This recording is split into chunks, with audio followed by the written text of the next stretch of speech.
3 ജില്ലകളിലാണ് yellow alert നൽകിയിരിക്കുന്നത്. അപ്പോൾ 3 ജില്ലകളിൽ, പ്രത്യേകിച്ച് തെക്കൻ ജില്ലകളിലാണ് ദാ ഈ പറഞ്ഞതുപോലെ തന്നെ, നിങ്ങളിപ്പോൾ ഈ കാണുന്നത് പോലെ തന്നെ പത്തനംതിട്ട, ഇടുക്കി, കോട്ടയം ജില്ലകളിൽ, അങ്ങനെ 3 ജില്ലകളിലാണ് യെല്ലോ അലേർട്ട് നൽകിയിരിക്കുന്നത്. ഒന്നുകൂടെ പറയാം, പത്തനംതിട്ട, കോട്ടയം, ഇടുക്കി 3 ജില്ലകളിലാണ് യെല്ലോ അലേർട്ട് നൽകിയിരിക്കുന്നത്. ഒന്ന് ചെറുതായിട്ട് ശ്രദ്ധിക്കണം കേട്ടോ, കാരണം ഇടിമിന്നലോട് കൂടിയ മഴയ്ക്ക് സാധ്യതയുണ്ട് എന്നാണ് കാലാവസ്ഥാ നിരീക്ഷണ കേന്ദ്രം അറിയിക്കുന്നത്.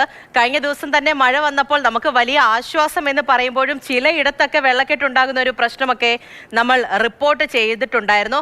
അപ്പോൾ ആ കാര്യം ഒന്ന് ശ്രദ്ധിക്കുക. മറ്റിടങ്ങളിൽ മഴ മുന്നറിയിപ്പ് നൽകിയിട്ടില്ല. തെക്കൻ ജില്ലകളിൽ ഈ 3 ഇടങ്ങളിലായിട്ടാണ് മഴ മുന്നറിയിപ്പുള്ളത്. അപ്പോൾ വിശദമായിട്ട് കാലാവസ്ഥയുടെ കാര്യങ്ങൾ പറയാനായിട്ട് TS ഹരികൃഷ്ണ നമ്മുടെ കൂടെ ചേരുന്നുണ്ട്.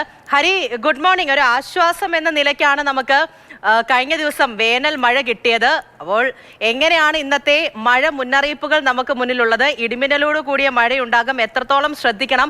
മഴ അങ്ങോട്ട് മാറുമ്പോഴത്തേക്ക് ചൂടും കൂടും, അതിലും ഒരു ശ്രദ്ധ വേണം.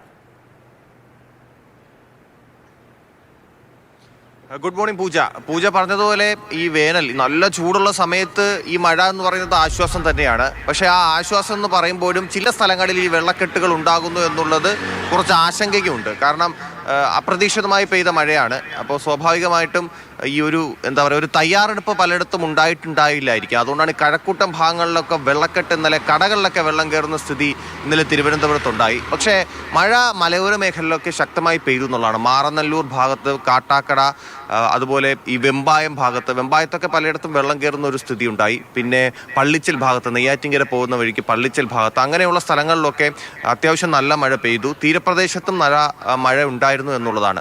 ചൂടിൻ്റെ കാര്യം പറയുമ്പോൾ ഒരു കാര്യം ശ്രദ്ധിക്കേണ്ടത്, ഇന്നിപ്പോൾ കോട്ടയം ജില്ലയിൽ യെല്ലോ അലർട്ട് ഉണ്ട്. അതായത് 3 ദിവസം മുമ്പ് രാജ്യത്ത് ഏറ്റവും കൂടുതൽ ചൂട് രേഖപ്പെടുത്തിയത് കോട്ടയം ജില്ലയിലെ ഒരു സ്ഥലത്താണ്. അപ്പോൾ ഈ കോട്ടയം ജില്ലയിൽ ഇപ്പോൾ യെല്ലോ അലർട്ടാണ്. അതായത് ചൂട് മാറി ഈ വേനൽ മഴ കൂടി വരുമ്പോൾ ആ ചൂടിനൊരു ആശ്വാസമാണ് എന്ന് അങ്ങനെയുള്ള കാര്യങ്ങൾ വിലയിരുത്തിക്കൊണ്ട് നമുക്ക് പറയാൻ കഴിയും. പക്ഷേ ഇതിപ്പോൾ ഈ ഇന്നും നാളെ ചെറിയ രീതിയിലുള്ള മഴ, ഒരു നേരിയ മഴയ്ക്കുള്ള സാധ്യതയുള്ളൂ. പക്ഷെ അത് കഴിഞ്ഞ മഴ വീണ്ടും മാറി നിൽക്കാനുള്ള സാധ്യതയുണ്ട്. ഈ മഴയ്ക്കുള്ള കാരണം എന്ന് പറയുന്നത് ഒരു ന്യൂനമർദ്ദം രൂപപ്പെട്ടിട്ടുണ്ട്. ഇന്ത്യൻ മഹാസമുദ്രത്തിലും ഒരു ന്യൂനമർദ്ദം രൂപപ്പെട്ടിട്ടുണ്ട്. അപ്പോൾ ഇതിൻ്റെ സ്വാധീനത്താലാണ് ഇപ്പോൾ ഈ വേനൽ മഴ കുറച്ച് ലഭിക്കുന്നത്. ഈ വേനൽക്കാലത്ത് ഈ മഴ ലഭിക്കുന്നത് ആശ്വാസം തന്നെയാണ്. പക്ഷേ എങ്കിൽ കൂടിയും കരുതിയിരിക്കണം.